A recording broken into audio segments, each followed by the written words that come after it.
আসসালামু আলাইকুম। আজকে আমি পাস্তা রান্না করব। এর জন্য পানি ফুটিয়ে নিয়েছি।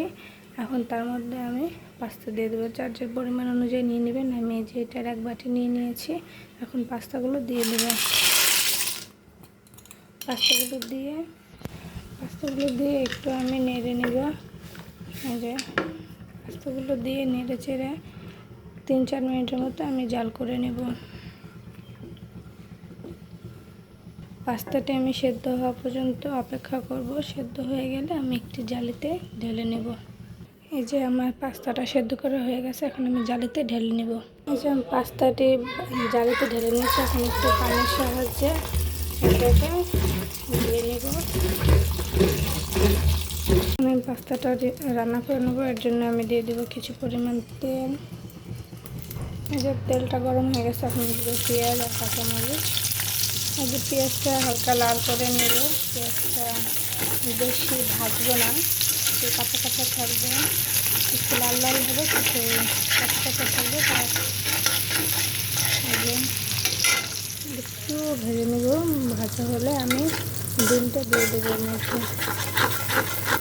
আর ঝালটার পরিমাণ একটু কম দিচ্ছি, যার যতটুকু প্রয়োজন দিয়ে দেবেন। এই যে পেঁয়াজটা ভাজা হয়ে গেছে। আমি এই পর্যায়ে দিয়ে দেবো ডিমটা। ডিমের সাথে একটু লবণ দিয়ে দিয়েছি। ডিমে যতটুকু লবণ দেবেন ততটুকু দিচ্ছি, আর বেশি লবণ আমি পরে দেবো। ডিমটা ভালো করে পেঁয়াজের সাথে মিশিয়ে নেব। আর ডিমটা একটু ভাজা ভাজা হওয়া পর্যন্ত অপেক্ষা করব। এই যে আমার ডিমটা ভাজা ভাজা হয়ে গেছে। এর মধ্যে আমি ফ্রোজেন করে গাজর দিয়ে দেবো। একটু ফ্রোজেন করে গাজর দিয়ে দিলাম। হলুদ দিয়ে দেবো। এর ভিতরে আমি দিয়ে দেবো কিছু পরিমাণ সস। যদি টমেটো থাকে তাহলে সস দেওয়ার প্রয়োজন নেই। এই যে আমার ডিম, গাজর, তারপর হচ্ছে নুডলস, এগুলো হচ্ছে ভাজা ভাজা হয়ে গেছে। এর মধ্যে আমি নুডলসটা সেদ্ধ হওয়ার জন্য অল্প একটু পানি দিয়ে নেব। নুডলসটা আমি পাস্তার সাথে সেদ্ধ করেই নিই, তাই এর জন্য এখানে একটু পানি দিয়ে দিচ্ছি। এর মধ্যে দিয়ে দিচ্ছি হচ্ছে অল্প একটু ম্যাগি মশলা। আর দেবো হলো লবণে, যত আধা চামচের মতো লবণ দিয়ে নেড়ে নেব।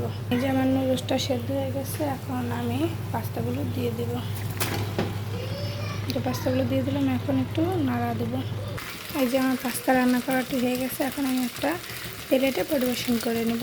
যে আমার পাস্তাটা রেডি। আমি সস দিয়ে উপর দিয়ে সস দিয়ে দিয়েছি পাস্তার উপরে। আপনারা চাইলে এর মধ্যে শসা, পেঁয়াজ দিয়ে ডেকোরেশন করে নিতে পারেন, যার যেভাবে ইচ্ছে।